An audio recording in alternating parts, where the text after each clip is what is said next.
Welcome to Legalology Tidbits. In today's tidbit, we're looking at unfair dismissal.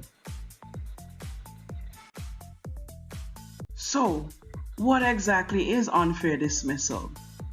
Essentially, unfair dismissal is when the employer terminates the employment contract and doesn't have a fair reason for doing so.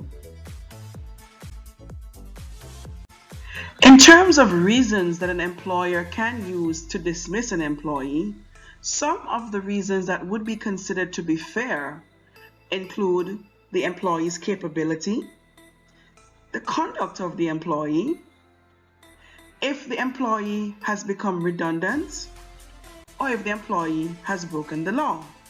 These are all considered as fair reasons for terminating an employment contract. Let's now briefly discuss some of the reasons which, if an employer were to dismiss an employee for any of these reasons, it would be considered under the law as being unfair. One of the first reasons has to do with pregnancy. If a woman becomes pregnant and she is later terminated on account of her having become pregnant, the law considers that to be an unfair reason. Representation is another reason. Being a part of a trade union, for instance, is not a ground for dismissing an employee. Family reasons.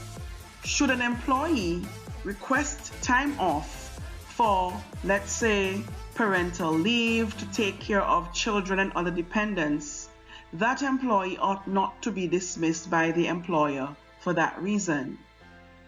Similarly,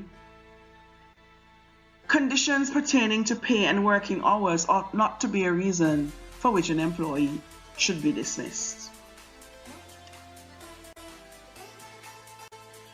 In order for an employer not to be held liable for unfair dismissal, the employer must prove that the reason for the dismissal was a fair reason.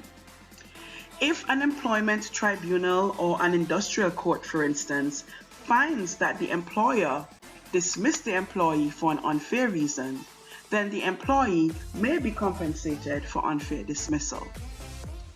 If you enjoyed today's Legalology tidbits, then please be on the lookout for a more detailed video